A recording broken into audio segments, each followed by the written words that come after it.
Ben, on va commencer par notre prière. Philippe, notre chant. Correct?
Voilà, le portrait du prophète Osée.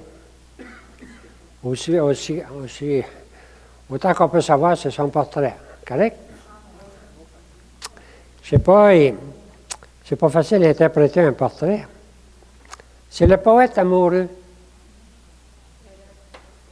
Et amoureux, pas vrai. Je vous ai déjà dit qu'un Dieu parlait par un prophète. Et il a, comment dirais-je, il emprunte les paroles d'un prophète. Il emprunte les sentiments d'un prophète, que ce soit la colère ou la douceur. Puis là, il emprunte aujourd'hui la passion d'un prophète. C'est assez spécial, ça.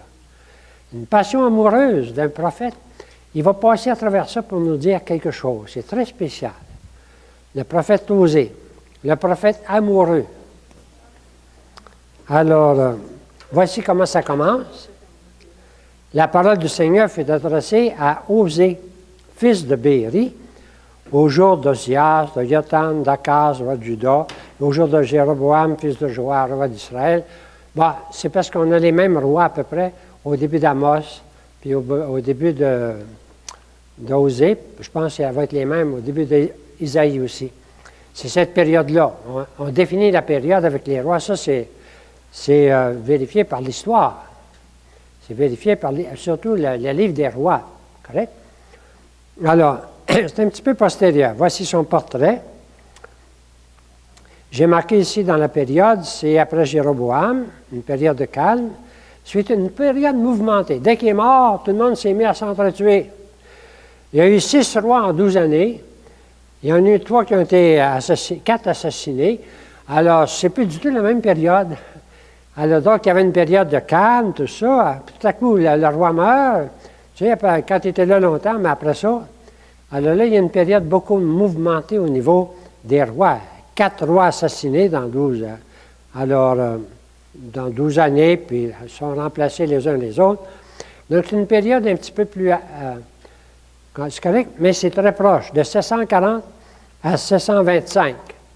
Alors ici, j'aurais dû mettre 740, plus que 750. Mais j'apprends à mesure, moi aussi, hein? 740, 725, correct? C'est la période du prophète Osée. Qu'est-ce qui se passe? Alors, je reviens tout le temps à ça parce que pour comprendre, il faut toujours comprendre ce qu'il y a à chaque côté. Vous vous souvenez de ça? À gauche, l'Égypte. Vous voyez? À droite, en haut, la Syrie. Oh, bien là, si vous ne voyez pas ça, c'est grave. L'Égypte ici, correct? Puis la Syrie, alors, eux autres sont pris entre les deux. Alors, il faut savoir ça, parce que c'est ça qui domine toute la situation. On appelle ça le croissant fertile. Alors, ils sont pris entre l'Égypte et la Syrie. Alors, il y a toujours ça dans la tête. Et puis, bien, les 2 pays qui ont été séparés, cette semaine, on a lu ça dans la lecture de la messe. Comment ça s'est séparé? C'est à cause de Salomon, qui a été puni. Dieu lui a dit, ton fils, le royaume va se séparer en deux. Parce qu'il s'est laissé entraîner à toutes sortes de faux dieux par ses femmes. Alors, c'est comme punition que Dieu ensuite a séparé les deux. Roboam, le fils de Salomon, puis Jéroboam, alors sont séparés. C'est un prophète qui a rencontré Jéroboam, puis il a déchiré son manteau en 10 morceaux, puis il en a donné 10, puis il en a laissé 2. Si vous avez assisté à la messe cette semaine, on a raconté ça cette semaine. Correct? Il faut toujours se souvenir du nord puis du est. Il faut toujours se souvenir, c'est pas très clair sur ma carte à moi, la vôtre c'est plus clair, le nord puis le sud. Alors, Amos est un prophète du sud qui aboutit au nord. Il est né au sud, mais il aboutit au nord à Bethel. Osée, lui, est né dans le nord, puis il va rester dans le nord. On ne peut pas le mettre d'une façon aussi précise, Bethel ou ailleurs. Ça va? Bon. Alors, donc, qu'est-ce qui se passe? La grosse chose qui se passe, c'est que le peuple juif, vous ne voyez peut-être pas ça sur ma carte, mais voyez-vous la ligne rouge? Oui. Ça, c'est le chemin qu'a suivi Abraham. Abraham venait de ce parti-là, Ur en Chaldée, correct? Il est parti, il est passé, il ne s'est pas établi, il est allé jusqu'en Égypte. Il est revenu, les 12 tribus se sont... et puis finalement, le peuple a fini en Égypte. Ensuite, il a été sauvé d'Égypte. En gros, c'est un peuple voyageur. Ça commence par un peuple voyageur. Avec Abraham, notre ancêtre, c'est un voyageur. Il y avait des troupeaux. Dieu lui a dit, ça va être ton pays un jour. Vous vous souvenez tous de ça. Et quand ils sont sortis d'Égypte, vous ne voyez pas beaucoup la ligne rouge? Oui. Quand ils sont sortis d'Égypte, ils sont partis en voyage d'ici. Ils ont fait le tour jusqu'au Sinaï. Et puis, ils ont passé dans le désert. Puis c'était long, 40 ans, pour aboutir là. Puis là, ils sont entrés en Terre Sainte avec Josué. Correct? Il s'est passé quelque chose de formidable. C'est un peuple voyageur, des éleveurs qui voyageaient, ou bien on pourrait dire nomades, qui devient sédentaire. C'est un gros changement, ça, on pourrait dire, dans le peuple. Un peuple qui devient sédentaire. Et donc, il va se mêler à la population qui est là, parce qu'il y a déjà une population là, et qui peu à peu va prendre, on pourrait dire, l'esprit de cultivateur. C'est pas la même chose. Vous avez déjà rencontré des cultivateurs? Les autres, ils regardent la température bien plus que nous autres. J'en ai rencontré dans l'Ouest. Ils sont dépendants de la température. Nous autres, on s'en va au magasin, puis pas grand. Oui, tu sais, qu'il pleuve, qu'il neige, il y a toujours des oranges. Alors, mais les vrais cultivateurs, les autres, sont très dépendants de la température. Alors, le peuple qui était un peuple qui avait des animaux, des troupeaux, tout ça, devient sédentaire, puis eux autres ici deviennent un peu dépendants de la température. Et les peuples qui étaient déjà là, eux autres, avaient toutes sortes de dieux qui croyaient que c'est eux autres qui faisaient pleuvoir, puis c'est eux autres qui faisaient grandir. Ils priaient de toutes sortes de dieux pour avoir une bonne température. Peu à peu, les Juifs se sont mêlés à cette population-là, ont pris leur esprit, et puis il y a une contamination de leur foi. Ils ont abandonné peu à peu Yahvé pour commencer à prier les Baals. Les Baals, on dit, c'est toujours au pluriel, c'est Baal. Hein? Les Baals, ce sont les dieux locaux, les dieux de la nature. Ceux qu'on prie pour qu'il fasse beau, puis que ça pousse bien, tout ça. Eh bien, c'est le propre de tous les peuples cultivateurs, je ne sais pas rien que dans ce pays-là, partout, de prier pour que, nous autres aussi, on a une fête, comment est-ce qu'on appelle ça, la fête des moissons, là? Non? Hein? Les rogations. Tu sais, on continue à prier parce que c'est important. Alors, pour ça, c'est important. Mais c'était la tentation d'Israël d'oublier Yahvé, son Dieu, pour commencer à prier d'autres dieux, toutes sortes de petits dieux.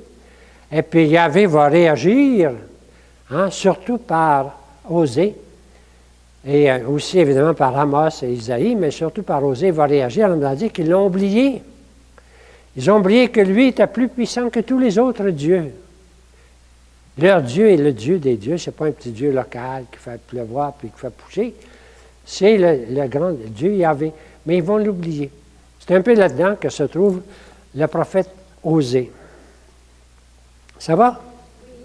J'ai marqué je suis rendu au numéro 2. Il y a 2 fois 2, mais faites-vous-en pas. C'est le deuxième 2. Alors, une mutation sociale et religieuse. Le peuple nomade devient sédentaire. Alors, les 2 cartes nous le prouvent, ça. Tu sais. C'est un peuple qui s'est promené beaucoup, qui avait des troupeaux, tout ça, et tout à coup, bien, il devient sédentaire.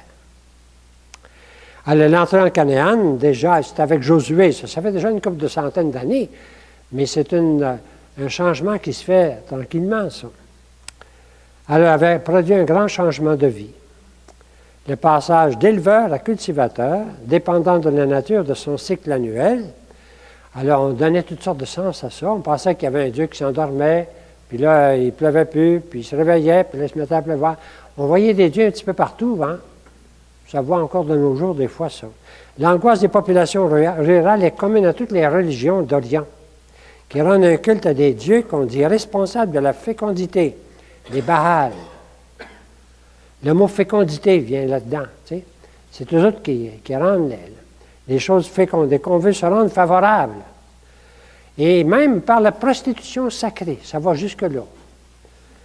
Alors, la tentation d'Israël, c'est de se tourner vers des dieux locaux, Baal, dieu de la nature, et les Juifs oublient Yahvé pour aller vers des dieux qui semblent plus profitables, en oubliant que Yahvé leur est supérieur et qu'il ne s'achète pas comme les autres.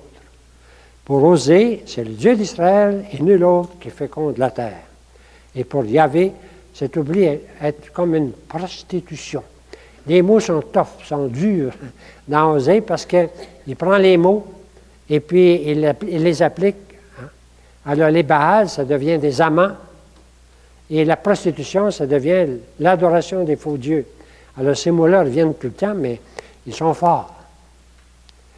Alors, donc, vous voyez la première situation? Dans quoi Osée va arriver? Bien, dans un peuple qui tentait de perdre le sens de son Dieu pour se tourner vers toutes sortes de dieux. On pourrait appliquer ça à bien d'autres périodes de l'histoire de l'Église. Hein? Se tourner vers toutes sortes d'autres dieux en oubliant qu'il n'y en a rien qu'un. Bon, deuxième situation, c'est, en même temps, bien, l'Assyrie, qu'on voyait tout à l'heure en haut, commence à grandir. Je vais reculer. Correct. Vous vous souvenez de la série en haut ici? Vous la voyez? Alors, voici un tableau ici qui marque comment elle s'est commencée à se répandre. J'ai mis des dates ici, rien que pour vous dire, c'est trop compliqué de faire ça en détail. C'est la Syrie qui commence à se répandre. Et les dates que j'ai mises ici, c'est 875, 850, 720, ça baisse, hein? 675, 650. À chacun, c'est un nouveau roi qui ajoute. Alors, si vous voyez c'est trop, si vous voyez le voir ici, c'est les couleurs nous disent. La première couleur, c'est celle-là. Ça a commencé comme ça. Le vert qui est ici, vous voyez, vers 875. Et vers 850, ben, c'est cette couleur-là ici qui est ajoutée. Elle n'est pas très claire. C'est celle-là ici, je pense. Ça ne prend pas tout le temps les couleurs ici. C'est cette partie-là. Puis vers 870, 770, 720, c'est une autre couleur. Alors, donc, vous voyez l'Empire qui se répand de plus en plus et qui s'approche de la Palestine qui est ici et qui finit par s'emparer du nord, de la Samarie, de la détruire. Et dans le grand empire assyrien, il reste juste une petite affaire, c'est Juda, c'est Jérusalem. Le petit rouge qui est là, qui ne sera pas pris par la Syrie. Plus tard par la Babylonie. Mais il va échapper à l'empire assyrien. Parce qu'après ça, vers la dernière date que j'ai ici, vers 600, entre 600, 650, 600, 650, eh bien, la Syrie va être détruite, puis c'est un autre qui va recommencer, puis c'est la Babylonie. C'est un autre empire. Et lui va s'emparer de Jérusalem. C'est dans cette situation-là que se trouve le prophète Osée. J'espère que je l'ai assez résumé. Correct?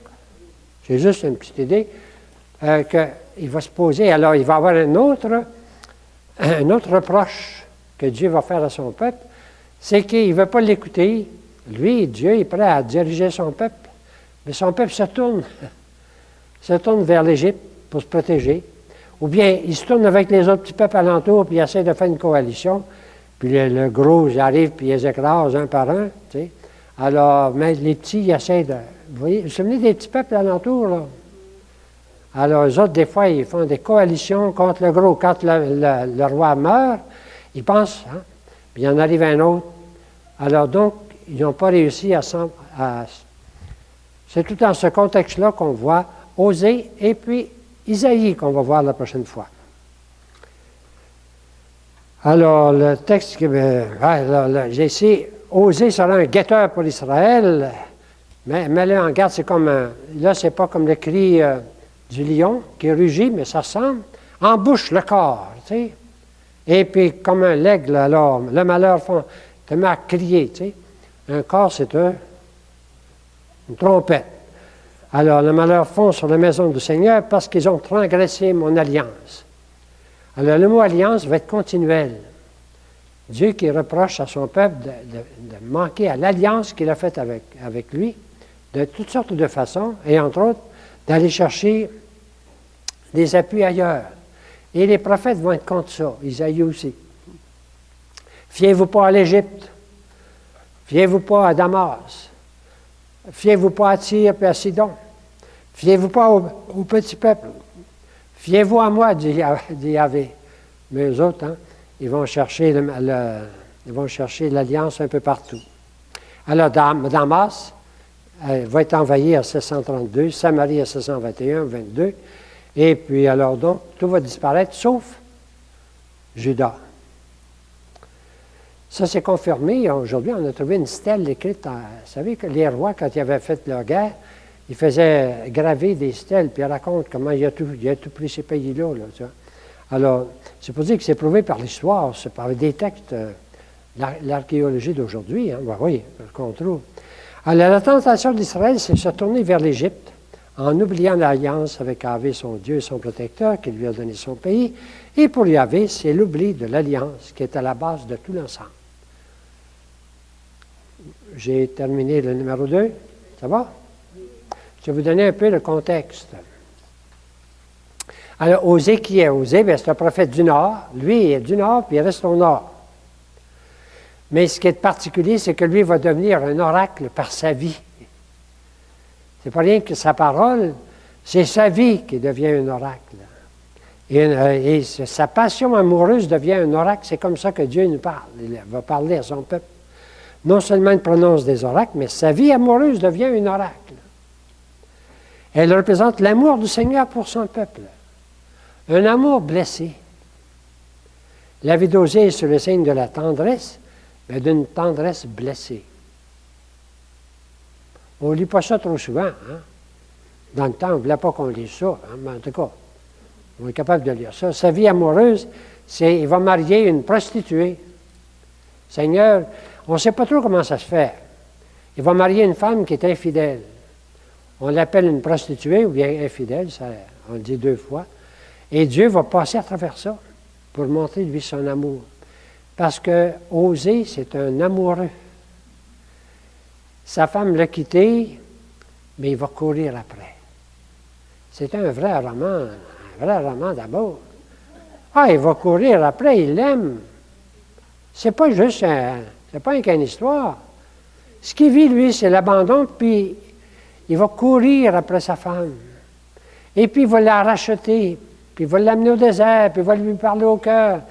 Et tout Dieu, il passe par tout ça pour dire son amour. Hey, c'est extraordinaire. C'est un roman d'amour pour vrai, vécu par le prophète, qui devient la parole de Dieu pour dire son amour pour son peuple. Et c'est très fort. Ça va?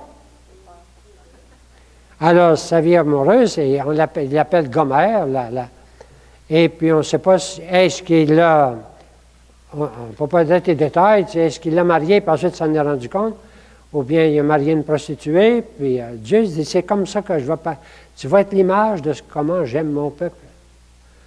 Et Dieu va se reprocher à son peuple toutes sortes de choses, mais ensuite il va aller le chercher. Il va lui pardonner. Il va lui pardonner comme un homme en amour n'est pas capable de ne pas pardonner à celle qu'il aime. Il faut connaître l'amour pour ça. On l'a dans bien des romans. Dieu s'en sert comme langage. C'est quelque chose. Et ce qui est curieux, c'est qu'on ne sait plus si c'est Dieu qui parle ou bien si c'est Osée. Parce qu'à un moment, c'est Osée qui parle, parce que c'est Dieu qui parle, les deux. Alors, il y a le mot que j'ai employé ici, je pense qu'il y a une espèce de... je retrouve pas. Oui, il y a une surimpression. Il y a une surimpression constante entre l'expérience de Osée et l'expérience de Dieu. Dieu passe par ça pour dire comment il va chercher son peuple, qui lui a été infidèle, qui s'est prostitué, mais il va le chercher quand même. Il va lui pardonner, il va le ramener à lui. Et l'image qu'il emploie, c'est l'image d'Osée qui cherche son épouse et qui veut la ramener. Vous voyez? Et il y a une surimpression constante. On a l'impression que c'est Osée, tout à coup, ben non, c'est pas Osée, il parle. La manière qu'il parle, on voit bien que c'est le peuple, tu sais. Alors, c'est surimpression constante. Ça va pour ça? Ça, c'est juste l'introduction. Hein? Alors, je suis rendu en bas, là. C'est un symbolisme nouveau. Apparaît tout à coup l'amour humain. Et de l'amour humain, on passe à l'amour de Dieu. Dieu veut nous parler de son amour. Comment voulez-vous qu'il nous parle de son amour? Sinon, en passant par l'expérience qu'on a de l'amour. Il ne peut pas nous parler autrement. Ça va être abstrait. Mais il veut passer à travers l'expérience humaine de l'amour pour nous dire son amour. C'est quelque chose. J'ai une belle phrase ici que j'ai citée en bas de la page. Dieu veut qu'un homme, au plus près de sa propre chair, souffre ce que Dieu lui-même souffre dans sa relation avec Israël. C'est un vrai drame d'amour. Ce que Dieu souffre avec son peuple, c'est un drame d'amour. Il ne peut pas le dire sinon à travers un vrai drame d'amour. C'est assez clair? Hey. C'est dans la chair et le cœur de Osée, il vient de laver de son peuple. Mais Dieu va nous dire des choses extraordinaires, il va nous dire qu'il nous aime. Mais ce n'est pas abstrait. Quand on sait ce que ça veut dire, l'amour, la passion, on peut comprendre, deviner un peu l'amour de Dieu. Il passe à travers les sentiments humains pour nous dire ce qu'il est pour nous autres. J'ai fait l'introduction. OK? Ça va? Alors, voici comment c'est composé. Vous savez que les prophètes, vous vous rendez compte, ce n'est pas des livres composés, c'est des oracles. Hein? C'est tout mêlé la plupart du temps. Ce n'est pas facile de faire un plan. Hein? C'est des oracles qu'on a recueillis, puis on les a mis peu à peu, on les a organisés un petit peu, tout ça. Alors, mais c'est des oracles. Qu'est-ce que ça veut dire, oracle? Parole de Dieu. Ah, c'est Dieu qui parle. C'est Dieu qui parle. Mais il parle à travers un humain, c'est-à-dire il parle à travers une personne. Et là, lui, la personne devient parole de Dieu. Et Osée va l'être dans sa vie, pas rien dans sa parole, mais dans ses sentiments. Alors, comment c'est divisé? Bien, une façon de diviser, c'est que Dieu fait un procès à son épouse. Il fait 2 procès. Le premier puis le deuxième, c'est l'autre page. C'est une façon de séparer, de diviser, de mettre de l'ordre un petit peu dans tout ce qui est dit. Alors, c'est ce qu'on va suivre rapidement. Correct? Tenez-vous bien? Bon. Alors, ça commence comme ça. Faites un procès à votre mère. Faites-lui un procès, car elle n'est pas ma femme et moi, je ne suis pas son mari. Ça commence comme ça. La mère, c'est qui, ça, ici? Bien, c'est le peuple. C'est Dieu qui parle. Faites un procès à votre mère. C'est Dieu qui parle, puis qui dit, mon peuple. Elle a dit, elle n'est plus ma femme, puis je ne suis plus son mari. Alors, c'est comme s'il refusait en partant. C'est dur. Ça commence comme ça, le procès que Dieu fait à son peuple, en le considérant comme une prostituée. Ce peuple qui s'est détourné de lui. Écoutez la voix du Seigneur, fils d'Israël. Ah, vous voyez de qui il s'agit, hein? Le Seigneur est en procès avec les habitants du pays, car il n'y a ni sincérité, ni amour du prochain, ni connaissance de Dieu dans le pays. On voit comment ça se précise. Un procès, c'est à page 2. Amour, Dieu fait un procès à son peuple face aux faux dieux des Baals. Qu'est-ce qu'il lui reproche? Mais eux, comme des hommes, transgressent une alliance. Il a fait alliance. Il faut prendre le mot alliance ici comme l'alliance que les mariés se donnent. Hein? On appelle ça une alliance. Ben oui, c'est un engagement, c'est une alliance, c'est un signe. Alors, il faut le prendre dans ce sens-là. Là. C'est une alliance avec Dieu. Il avait dit, j'ai fait une alliance avec mon peuple. Je l'ai épousé, mais il m'a quitté. Bon. Alors, j'ai aimé Israël dès son enfance. Puis là, il va monter son amour pour elle. Et pour le faire sortir d'Égypte, j'ai appelé mon fils. Il rappelle tout ce qu'il a fait pour son peuple. Il va rappeler tout ce qu'il a fait, tout l'amour qu'il a eu pour son peuple.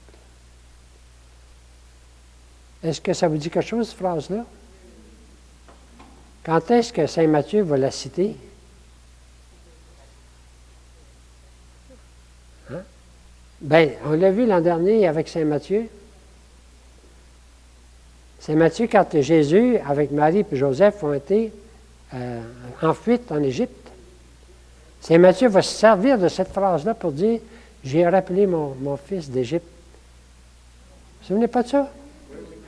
C'est parce que dans la tête de Saint Matthieu, c'est une parole qu'il connaît, et puis lui, il veut voir, il veut faire le lien avec toute la sortie d'Égypte, tout ça. Alors Matthieu, il aime citer les prophètes, mais c'est cette phrase-là qu'il cite, pour montrer que la fuite en Égypte, c'est Dieu qui conduit tout. Il ramène son fils d'Égypte, mais le fils, c'est le peuple. Vous vous souvenez de ça? Bon. C'est moi qui lui apprenais à marcher en le soutenant de mes bras. Il n'a pas compris que je venais à son secours. Alors c'est tout le regret de Dieu de voir que son peuple, il l'a aimé. Je l'ai guidé avec humanité par des liens de tendresse. Dieu a choisi Israël comme, on pourrait dire, un amant, a choisi son amante, ou un mari, son épouse, hein, avec tendresse. Voyez-vous comment il va regretter ensuite comment son peuple s'est détourné de lui. Et il ne peut pas nous parler autrement que par une expérience. Je le traitais comme un nourrisson qu'on soulève tout contre sa joue. Je me penchais vers lui pour le faire manger. C'est tout ce qu'il a fait pour son peuple. Là, c'est comme une mère, pratiquement. Voici tout ce que j'ai fait pour mon peuple. C'est Osée qui parle, c'est Dieu qui parle. Vous voyez les deux? Ça va? Éphraïm se laisse mélanger aux autres peuples. Éphraïm, il y a une comparaison que je ne comprends pas, mais je l'ai mis là tel quel. C'est comme une crêpe qu'on n'a pas retournée. Je ne sais pas ce que ça veut dire, mais en tout cas, il y a un côté qui n'est pas bon. Hein? Éphraïm se laisse mélanger aux autres peuples. Son danger, c'est ça, qu'il s'est laissé mêler à d'autres peuples. Comme une crêpe qu'on n'a pas retournée. Des étrangers dévorent sa vigueur et lui n'en sait rien. Alors on est passé de l'amour d'un père pour son enfant, pour sa mère, tout ça, tout à coup à un peuple qui s'est détourné. L'orgueil d'Israël témoigne contre lui, mais ils ne reviennent pas au Seigneur leur Dieu. Malgré tout cela, ils ne le recherchent pas. C'est Dieu qui parle et qui reproche à son peuple de l'avoir quitté, lui qui l'a aimé. Et la débauche et l'ivresse vont perdre le sens. Mon peuple ensuite consulte un arbre. Son esprit de prostitution l'égare. Voyez-vous, les mots qui sont employés sont des mots forts parce que l'image est l'image d'Osée avec son épouse, mais Dieu l'applique pour lui, son peuple s'est prostitué. On ne lit pas ça trop tôt dans la liturgie. Tu sais. On n'aime pas trop ces mots-là, mais il faut que je vous les lise parce que c'est ça qui est écrit. Alors, voici maintenant, début des paroles du Seigneur par Osée. Le Seigneur dit à Osée, alors tout ça, ce que Dieu semble, il dit, je t'ai aimé, je t'ai traité comme un nourrisson, je t'ai fait sortir d'Égypte, tout ça. Eh bien, il dit maintenant, Osée, tu vas être l'exemple. Ta vie va devenir oracle. Et c'est là qu'il dit, va prendre une femme se livrant à la prostitution. Et des enfants de prostitution. Car le pays ne fait que se prostituer en se détournant du Seigneur. C'est assez vert, hein? Vous comprenez l'affaire? Bon. Il alla prendre Gomer, elle conçut, il y enfanta un fils, et le Seigneur dit à Osée, lui change le nom des enfants, et le nom des enfants devienne symbolique. Donne-lui le nom d'Israël, car il arrivera ce jour-là que je briserai l'arc d'Israël dans la vallée d'Israël. C'est la vallée, ça qui entre dans le bout d'un peu entre la Galilée et la Samarie. Ça va? Elle conçut encore et enfanta une fille, et le Seigneur dit à Osée, donne-lui le nom de Lourouama, c'est-à-dire non-aimée. Appelle-la non-aimée, car je ne continuerai plus à manifester de l'amour dans la maison d'Israël, je lui retirerai tout entier. C'est la réaction de Dieu devant le refus de son peuple. Ça passe par le prophète. Elle conçut et enfanta un fils. Le Seigneur dit, donne-lui le nom de Lo-Ami, celui qui n'est pas mon peuple. Les enfants portent des drôles de noms, hein? Mais c'est des noms symboliques qui veulent dire tout ça. Car vous n'êtes pas mon peuple et moi je n'existe plus pour vous. C'est assez dur, hein? On ne peut pas rester là, hein? Faites un procès à votre mère. Faites-lui un procès, car il n'est pas ma femme et moi je ne suis pas son mari. Ça commence, c'est là. Imaginez Osée, sa femme qu'il quitte. Mais sa première réaction, c'est ça. Et Dieu aussi. Éphraïm a multiplié les autels pour enlever le péché, mais voici que ces autels sont devenus pour lui une occasion de péché. Les autels, c'est les faux dieux. Que j'écrive pour lui 1000 prescriptions de ma loi, on les considérait comme venant d'un étranger. Je ne suis plus son Dieu. Et de leur argent et de leur or, se sont fait des idoles pour être anéantis eux-mêmes.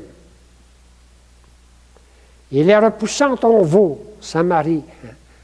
L'idole, il l'appelle un veau. Il vient d'Israël, c'est un artisan qui le fait, il n'y a pas un Dieu. Le veau de Samarie s'en ira en morceaux. Donc, ça commence par des accusations, des menaces, des rejets, des reproches. Même les prêtres, hein? Elle n'est pas ma femme, moi je ne suis pas son mari. Que personne n'ait l'audace de se défendre, ni toi, prêtre.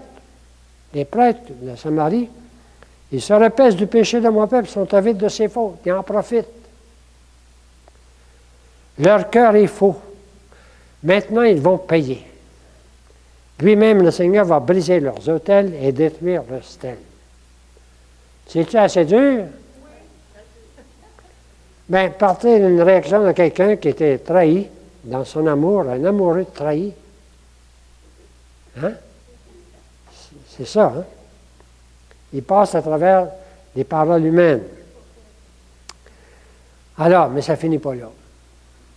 C'est ça qui est beau. Ça ne finit pas là.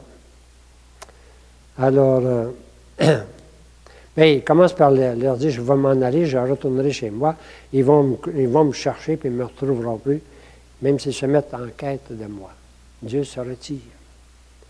Ils ont semé le vent, et ils récolteront la tempête. C'est plein de menaces. Ça va? Mais voici que ça change. Son cœur est partagé, ça c'est le cœur du peuple. Maintenant, il va expier.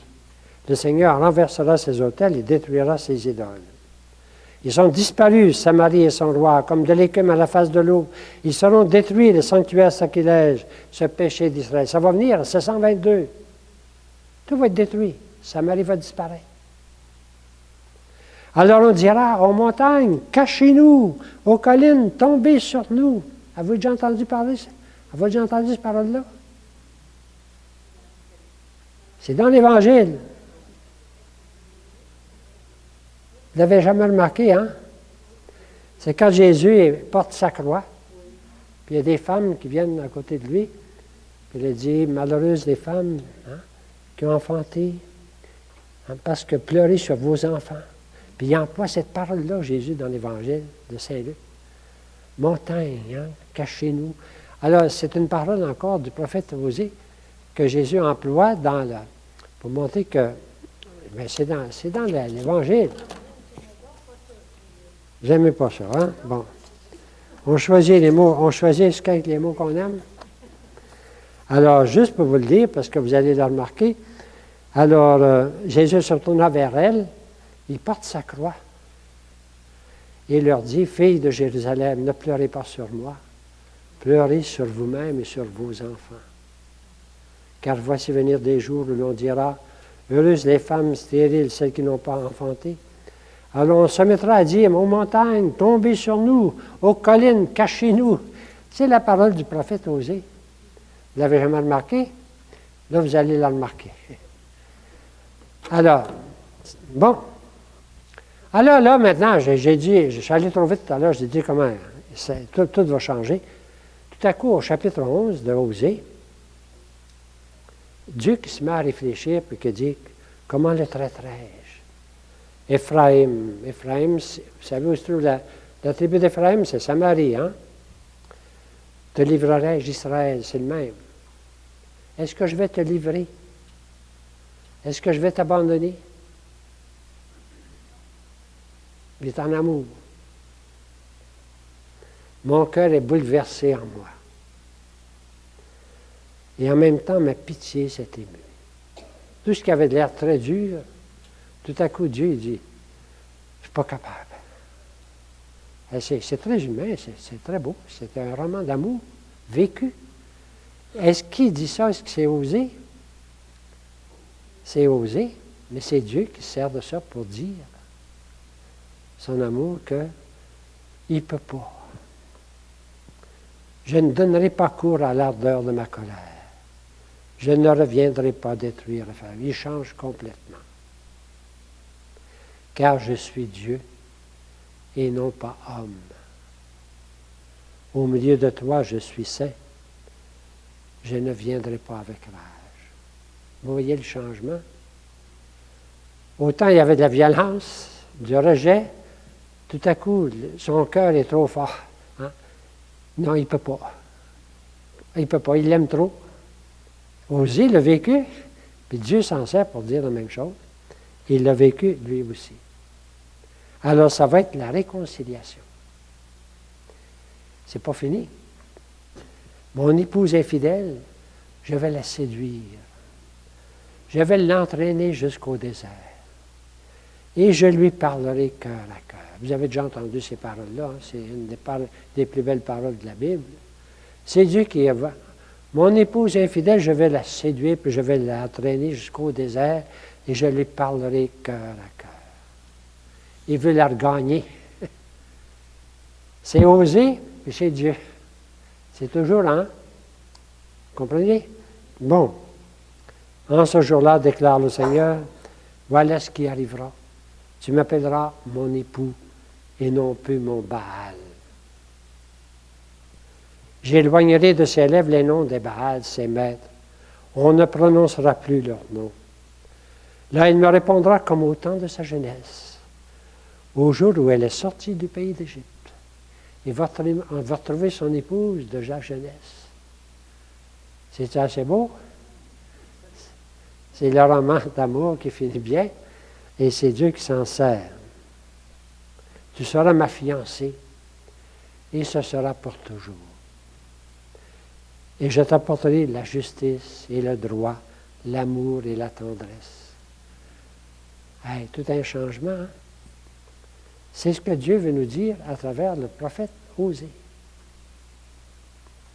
Tu seras ma fiancée et je t'apporterai la fidélité et tu connaîtras le Seigneur. Qu'est-ce qui parle? C'est Osée puis c'est Yahvé. Les deux. Et là, on s'aperçoit que c'est un peuple, et je lui rendrai ses vignobles, je ferai de la vallée du malheur la porte de l'espérance. Là, il me répondra comme au temps de sa jeunesse, au jour où elle est sortie du pays d'Égypte. Je briserai l'arc, l'épée, la guerre. Alors, donc, c'est des nouvelles promesses. Pour en délivrer le pays et ses habitants, je les ferai reposer en sécurité. Là, c'est Dieu qui parle à son peuple. Je m'en ferai une terre ensemencée. J'aimerai celle qu'on appelait non-aimée. Et je l'aimerai, celle qui s'appelait non-aimée. Là. Il change son nom. Et celui qu'on appelait pas mon peuple, je lui dirai, tu es mon peuple. Il change le nom du petit garçon et il dira, tu es mon Dieu. Tout est changé. Ephraim serait... Alors, ça va pour ça? On va arrêter là. Donc, un roman d'amour vécu par Osée, dont Dieu se sert pour être oracle et pour dire son amour. C'est un prophète un peu spécial. Hein? Mais avec des paroles extraordinaires. Je lui parlerai cœur à cœur. Mais je suis rendu la page en bas, numéro B, parce qu'il y a un deuxième procès. Le premier procès, c'est un procès, on pourrait dire, dont Osée a été l'exemple. Le deuxième, il est plus politique. Alors Israël a fait des alliances avec l'Égypte, sans l'accord de Dieu. Osée, c'est comme le guetteur qui dit attention, parce que c'est encore là, on peut arrêter la musique, oui. Encore là, il va y avoir des menaces, des châtiments, des appels, des exhortations et finalement, une guérison finale. Ça finit toujours bien. Heureusement. Là, c'est plus l'amour tel quel, c'est plus le langage de l'amour, mais c'est la même, c'est au niveau, on pourrait dire, alors, les fausses alliances politiques. Parce que le peuple d'Israël est porté à aller de s'appuyer sur les autres, puis s'appuyer sur l'Égypte. Le prophète, il dit, non, ça vous sauvera pas. Alors, c'est le langage du prophète qui essaie de dire à son peuple, fiez-vous donc à Yahvé. Et comme ils ne se fieront pas à Yahvé, ils vont disparaître. C'est ce qui est dit ici, je suis numéro B en bas, là, un deuxième procès. Correct? Je vais aller assez vite, je vais lire quelques textes. Ephraim se répète devant et court après le vent d'Est tout le long du jour. Il multiplie mensonges et violences. Il conclut une alliance avec la Syrie et livre de l'huile en Égypte. Alors là, non seulement ils se mêlent au peuple, mais ils vont vers les grands. Et on va voir ça avec le prophète Isaïe encore davantage. Il y en a un qui va appeler la Syrie à son secours. Mais la Syrie va venir. Mais comme un gros qui rentre dans la maison. Hein? Alors, c'est pas ce qu'il dit. Israël oublie son Créateur. Il s'est construit des palais. Quant à Juda, il multiplie ses villes fortes. Mais j'enverrai le feu dans ces villes. Il en dévorera les citadelles. Vous avez beau vous fier à la Syrie ou à l'Égypte, vous allez périr. C'est le prophète qui parle. Ephraim est une colombe naïve et sans cervelle. Ils appellent l'Égypte, ils courent. Ils courent en Assyrie. Ça va? Malheur à eux, car ils me fuient. Ruine sur eux, car ils se sont révoltés contre moi. C'est comme ça que Yahvé le voit, ou que le prophète le voit. C'est toujours le prophète et Dieu qui parlent. Les fils d'Israël ont établi des rois sans me consulter. N'oubliez pas qu'il y a eu 12 rois. Dans 12 années, il y a eu 6 rois. Là. Ils ont nommé des princes sans mon accord. Avec leur argent et leur or, ils se sont fabriqués des idoles, ils seront anéantis. Alors donc, c'est un peu la même menace, on pourrait dire, la même condamnation, le jugement sur son peuple. Si ça arrêtait là, bon, c'est bien mal pris. Et comme tout à l'heure, tout va changer. Tout à coup, Yahvé, par le prophète Osaïe, va changer pour dire « Reviens donc, Israël, au Seigneur ton Dieu. Car ta faute t'a fait trébucher. Prenez avec vous des paroles et revenez au Seigneur. » Donc, Dieu qui crie vers son peuple pour qu'il revienne. Ça ressemble à la première, mais là, c'est plus un roman d'amour. C'est vraiment « Revenez à moi. » Dites-lui, tu enlèves toute faute, accepte ce qui est bon, en guise de taureau. Nous n'offrirons en sacrifice les paroles de nos lèvres. C'est-à-dire tout ce qui est bon. Alors, et Dieu qui dit, je les guérirai de l'apostasie, je les aimerai avec générosité, ma colère s'est détournée de lui. Alors, comme tout à l'heure, ça commence par un procès sévère, puis ça finit par une guérison. Chapitre 14, c'est le dernier chapitre à la fin. Alors, je serai pour Israël comme la rosée. Il fleurira comme le lys. Il enfoncera ses racines comme la forêt du Liban. C'est toutes des images, on pourrait dire, d'agriculture. Ils reviendront, ceux qui habitaient à son nom, ils feront revivre le blé, ils fleuriront comme la vigne. Revenez au Seigneur en lui présentant ses paroles. Enlève toutes les fautes, accepte une belle offrande. Au lieu de taureau, c'est la même parole que tout à l'heure, nous t'offrons en sacrifice des paroles de nos lèvres. Et voici la réponse du Seigneur. Je les guérirai de leur infidélité. Je leur prodiguerai mon amour, car je suis revenu de ma colère. Donc le prophète Osée, qui nous semble très dur, finalement, c'est le prophète de l'amour. Ces jeunes pousses vont grandir, sa parure sera celle comme de l'olivier, ce parfum comme celui de la forêt du Liban. Ils reviendront s'asseoir à son ombre, ils feront revivre le blé, fleuriront comme la vigne, ils seront renommés comme le vin du Liban. Il reste, ce sont toutes les promesses du Seigneur. Alors, on vient de faire le tour du livre d'Osée, mais avec deux procès. Procès d'abord de la femme infidèle, et puis ensuite prophète d'un peuple qui cherche des alliances ailleurs. C'est un peu le résumé du livre. En bas, j'ai marqué, les résultats sont plutôt nuls. Parce que Samarie c'est pas converti, Israël ne s'est pas converti, donc il va disparaître. L'Assyrie va venir, puis va le faire. Le pays va vers un désastre que réaliseront les Assyriens en 721-22. Abolition du royaume, déportation de la population. Alors le prophète le prévoit. Il en indique le sens, le châtiment. Il aimerait donc que son peuple revienne à lui, mais comme il ne revient pas à son peuple, il va disparaître. C'est la vision, on pourrait dire la vision du prophète qui voit dans ces événements-là, eh bien, il voit le mot châtiment. À long terme, c'est tout dans l'Évangile, on voit encore les Samaritains dans l'Évangile. Qu'est-ce que c'est les Samaritains? Eh bien, c'est les gens qui vivent là, en Samarie, mais qui ont été amenés d'ailleurs. C'est tout un mélange de gens. C'est plus les Juifs d'origine, ils ont été transportés ailleurs.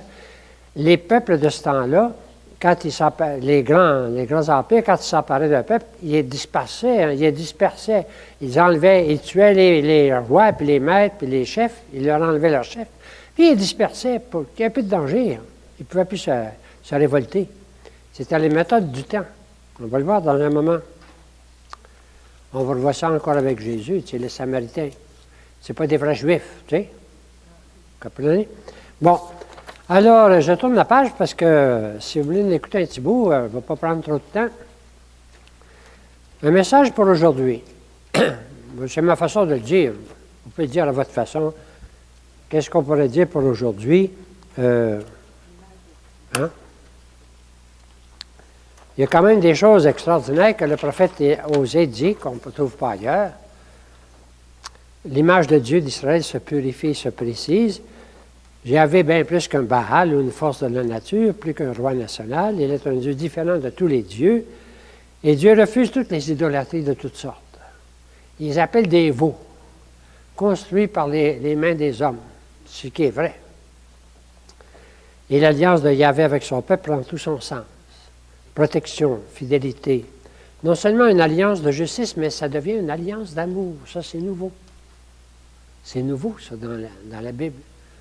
L'alliance est devenue une alliance d'amour. On va le voir, nous autres, ça prépare tout l'Évangile. Hein? Ça prépare tout le reste de la révélation. Comme on avait Amos qui nous préparait un peu à la justice sociale envers les pauvres. Eh bien, Osée, lui, vient nous préparer à tout le lien d'amour que Dieu veut créer avec son peuple. Mais ce n'est pas avec son peuple, c'est avec le monde. C'est avec nous autres. Quand Saint Jean va dire « Dieu a tellement aimé le monde qu'il a donné son Fils », c'est plus rien que le peuple. Le peuple, c'est l'image, c'est le chemin, c'est tout le monde. Alors, comment il va dire son amour? Bien, à travers un des prophètes, le prophète de l'amour. L'alliance de Yahvé avec son peuple prend tout son sens, non seulement une alliance, c'est une révélation de l'amour extraordinaire de Yahvé pour son peuple et pour nous autres. Alors, finalement, si on lit le prophète Osée, on découvre que Dieu nous parle d'amour. Il nous parle qu'il nous aime. Et il va nous dire de toutes sortes de façons au cours de la Bible. Mais c'est avec Osée que ça commence. On pourrait dire. Correct? C'est une religion nouvelle. Alors, il refuse un culte qui est sans amour, purement extérieur, sans conversion de cœur. Après la justice sociale d'Amos, c'est une religion d'amour. Et Dieu n'est pas indifférent au mal. Il est sans fausse indulgence. Non, il ne laisse pas faire. Puis il n'est pas arbitraire non plus. Mais Dieu intervient pour sauver, pour ramener à lui, annonçant la venue de Jésus. Il va envoyer son Fils pour ramener le monde à lui. Il fallait qu'il annonce ça de bien des façons. Eh bien, une des façons, c'est par le prophète Osée. Et c'est une nouvelle démarche. J'ai pris ça dans un auteur que je trouve c'est fort. Nous autres, on pense que quand on a péché, il faut regretter, puis ensuite on est pardonné. C'est ça? Mais Osée nous dit, il donne un autre schéma. On est pardonné avant de regretter. Et c'est le pardon qui nous convertit. C'était fort, ça. Dieu nous pardonne avant qu'on se convertisse. Et c'est son pardon qui nous convertit. Et pour aujourd'hui, c'est une façon extraordinaire. Nous autres, on dit qu'il faut se convertir pour aller demander pardon. Mais si on lit le prophète aussi, il est en train de nous dire, Dieu nous aime avant qu'on soit converti. Mais c'est son pardon qui nous convertit. Il y a une façon de voir le sacrement du pardon extraordinaire, ça. Bon. Alors, les prophètes introduisent ici un autre mot que je trouve très fort, qui était dans un auteur, la pitié. Ça n'existait pas, la pitié. Les empires, ils n'ont pas de pitié. Il y a encore de nos temps. Hein? Hitler, il n'y avait pas de pitié. Pourquoi? Parce qu'il régnait par la peur. Ah oui, c'est la peur. La même chose pour Staline, si vous voulez, les régimes forts. Là. Et dans ce temps-là, les empires, ils régnaient par la peur. Dès que tu introduis la pitié, tu détruis la peur. Je ne sais pas si vous comprenez. Le prophète va introduire la pitié. Nous autres, on dit au Seigneur, prends pitié. Hey, c'était un mot extraordinaire. Dieu va avoir pitié. Je vous dis ça parce que c'est terrible quand on lit l'histoire de ces empires. Qu'est-ce que c'est qui faisait leur force? C'était la peur. Vous avez la même chose avec Jean Giscard, puis la même chose avec Tamerlan, puis avec tous les empires, puis les Huns, puis tout ça, là, vous savez, plus tard, là, quand on lit l'histoire de Jean Giscard, Tamerlan, on le connaît moins, celui-là. Alors, quand il arrivait à une ville, s'il arrivait à une ville, la ville ouvrait leur porte, c'est correct, il volait tout, mais correct. Mais si la ville n'ouvrait pas sa porte, il détruisait tout le monde, il faisait un monceau de tête à la porte de la ville. Il régnait par la terreur. Il n'y avait aucune pitié. C'est comme ça que ces empires-là se sont répandus. Et tout à coup, voici que dans la Bible, s'introduit le mot pitié. Je ne sais pas si vous voyez tout ce que ça change. Si vous commencez à pouvoir dire à quelqu'un, prends pitié de moi, vous détruisez la peur.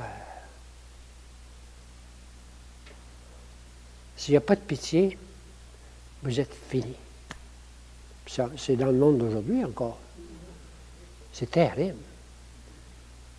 Hein? Alors, donc, la pitié s'introduit.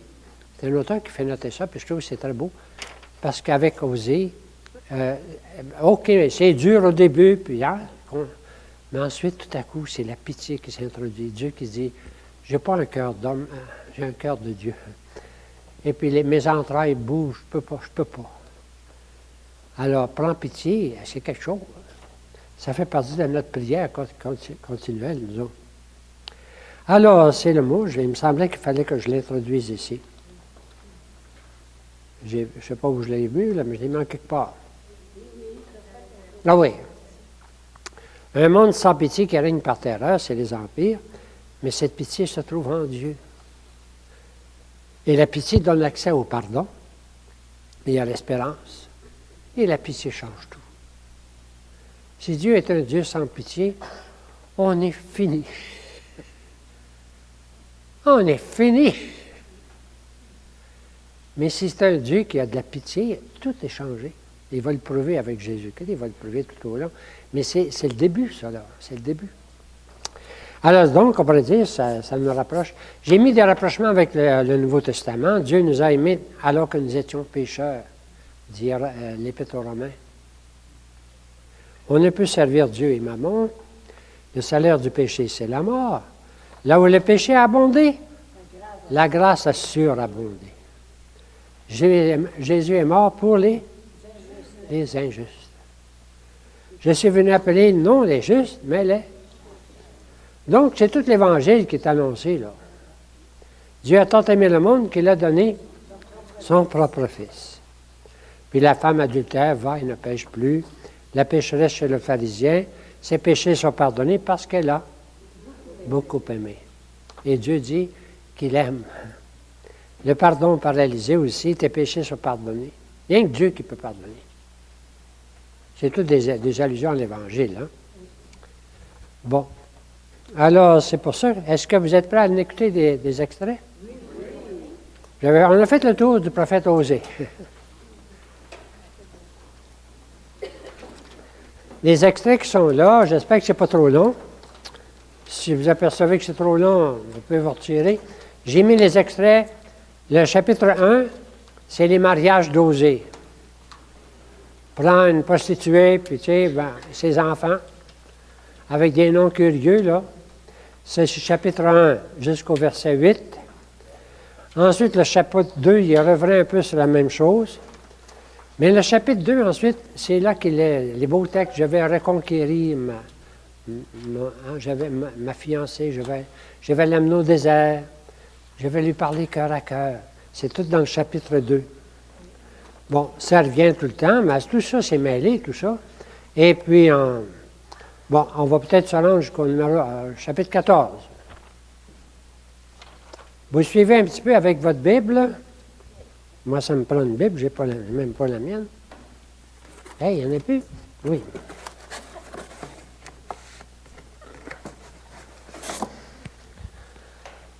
Alors, on va l'écouter.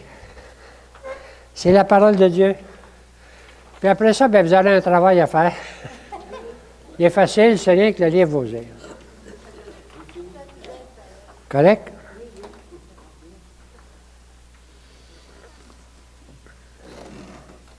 Alors, on commence au chapitre Livre 1. du prophète Osée, chapitre 1er. Pas.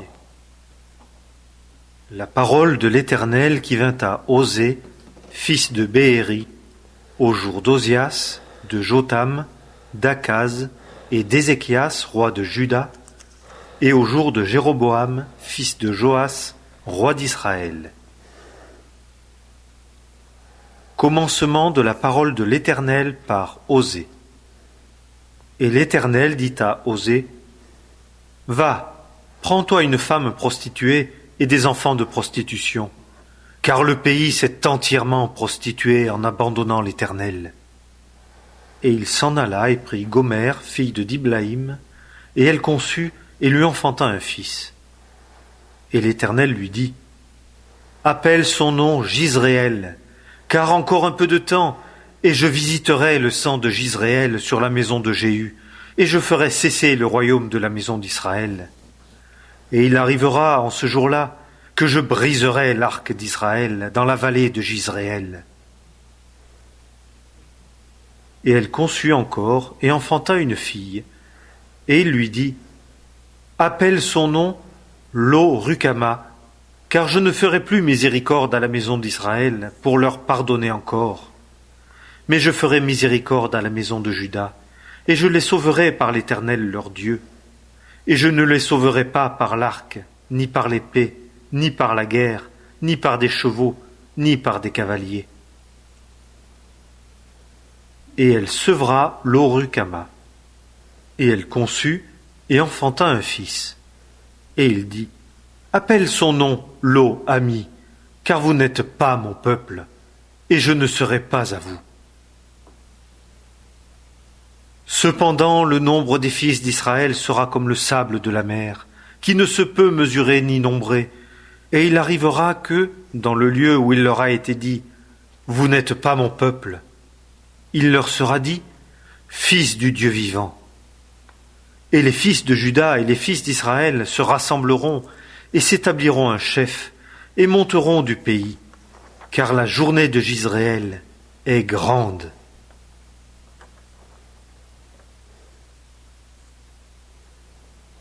Livre du prophète Osée, chapitre 2. Dites à vos frères, amis, et à vos sœurs, Rucama. Plaidez contre votre mère, plaidez, car elle n'est pas ma femme, et je ne suis pas son mari. Et qu'elle ôte ses prostitutions de devant sa face, et ses adultères d'entre ses seins, de peur que je ne la dépouille à nu, et que je ne la place là, comme au jour de sa naissance, et que je n'en fasse comme un désert, et que je ne la rende comme une terre aride, et ne la tue de soif. Et je ne ferai pas miséricorde à ses enfants, car ce sont des enfants de prostitution. Car leur mère s'est prostituée, celle qui les a conçus s'est déshonorée. Car elle a dit, j'irai après mes amants qui m'ont donné mon pain et mon eau, ma laine et mon lin, mon huile et ma boisson. C'est pourquoi, voici, je vais fermer ton chemin avec des épines, et j'élèverai une clôture, et elle ne trouvera pas ses sentiers. Et elle courra après ses amants, et ne les atteindra pas. Et elle les cherchera, et ne les trouvera pas. Et elle dira, j'irai, et je m'en retournerai à mon premier mari, car alors j'étais mieux que maintenant.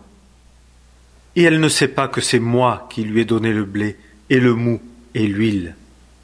Je lui ai multiplié aussi l'argent et l'or. Ils l'ont employé pour Baal. C'est pourquoi je reprendrai mon blé en son temps, et mon mou en sa saison, et j'ôterai ma laine et mon lin qui devaient couvrir sa nudité. Et maintenant, je découvrirai sa honte aux yeux de ses amants, et personne ne la délivrera de ma main. Et je ferai cesser toutes ses délices, sa fête, sa nouvelle lune, et son sabbat, et toutes ses assemblées.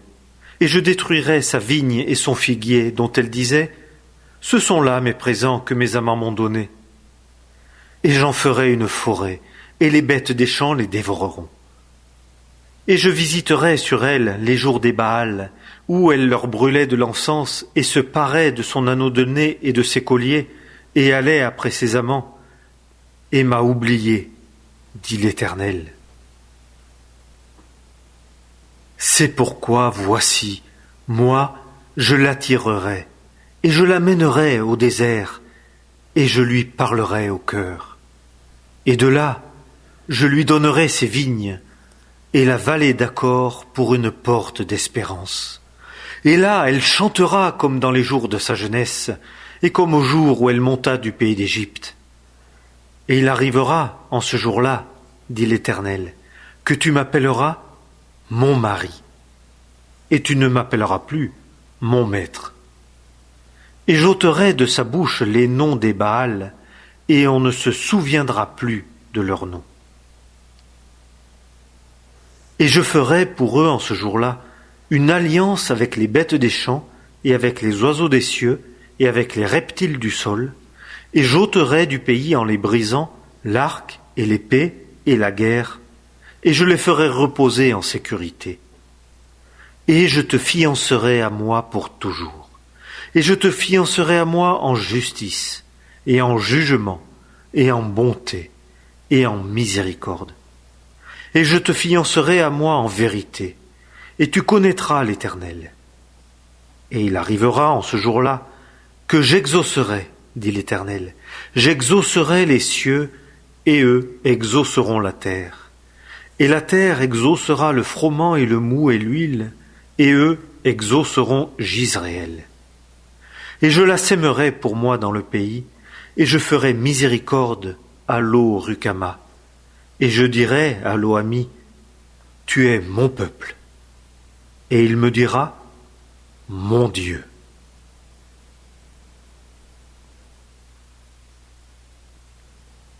Livre du prophète Osée, chapitre 3. Et l'Éternel me dit, va encore, aime une femme aimée d'un ami et adultère, selon l'amour de l'Éternel pour les fils d'Israël, tandis qu'eux se tournent vers d'autres dieux et aiment les gâteaux de raisin. Et je me l'achetai pour 15 pièces d'argent, et un commère d'orge, et un léthec d'orge. Et je lui dis, durant beaucoup de jours tu m'attendras, tu ne te prostitueras pas, et tu ne seras à aucun homme, et moi je ferai de même à ton égard.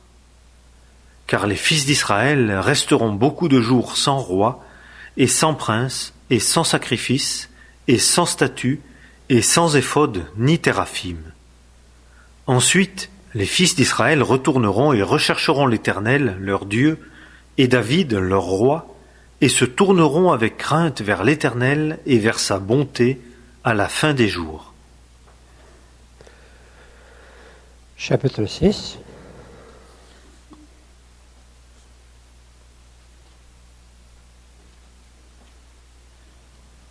Livre du prophète Osée, chapitre 6. Venez, retournons à l'Éternel, car lui a déchiré, et il nous guérira. Il a frappé, et il bandera nos plaies. Dans 2 jours, il nous fera vivre. Au 3e jour, il nous mettra debout, et nous vivrons devant sa face. Et nous connaîtrons, et nous nous attacherons à connaître l'Éternel.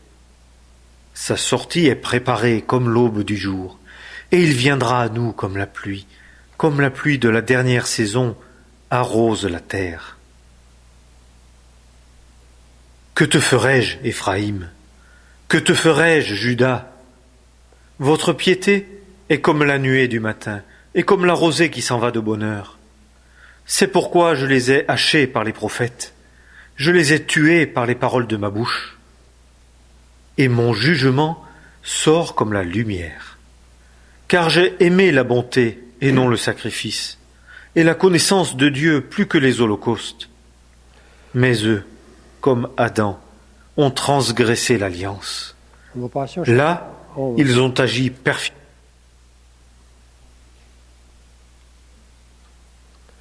Chapitre 11.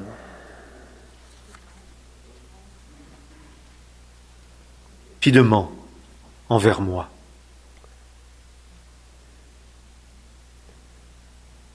Livre du prophète.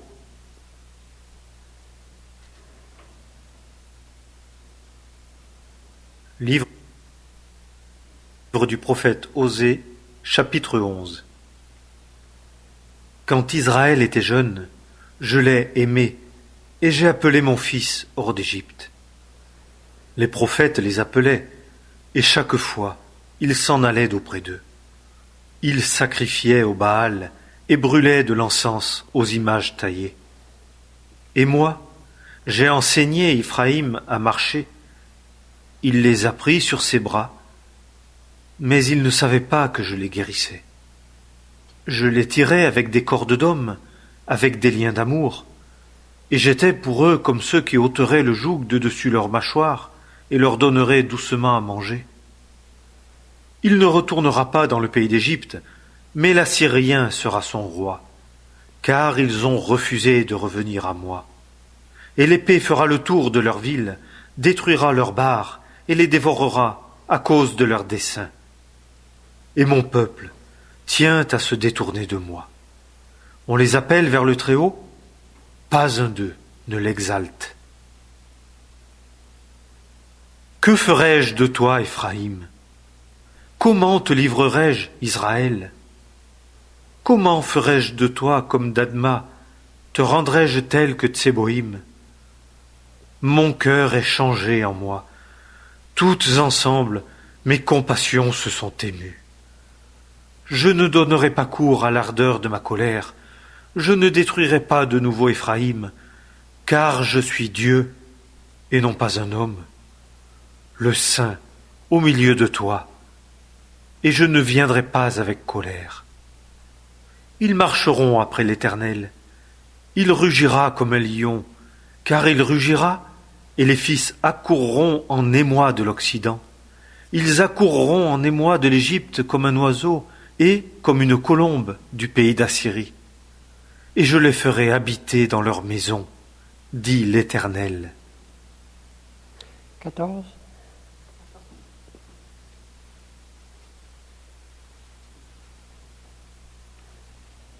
Livre du prophète Osée, chapitre 14.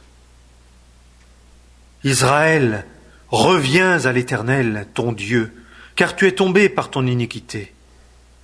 Prenez avec vous des paroles et revenez à l'Éternel. Dites-lui, pardonne toute iniquité et accepte ce qui est bon, et nous te rendrons les sacrifices de nos lèvres.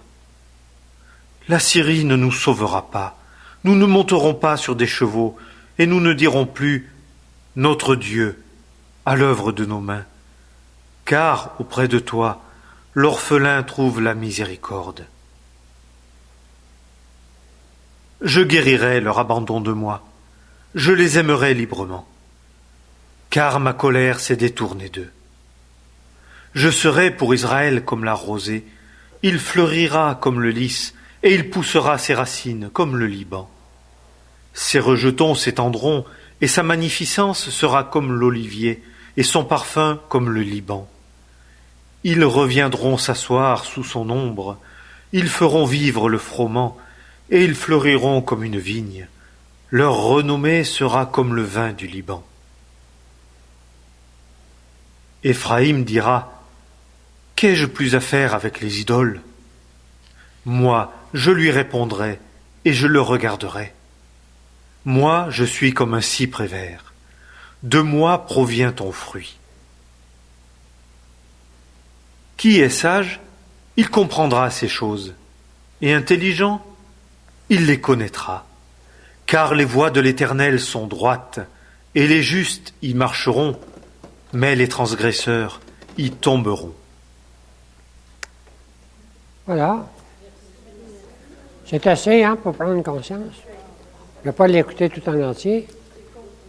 Mais si vous faites votre travail, vous allez feuilleter l'ensemble.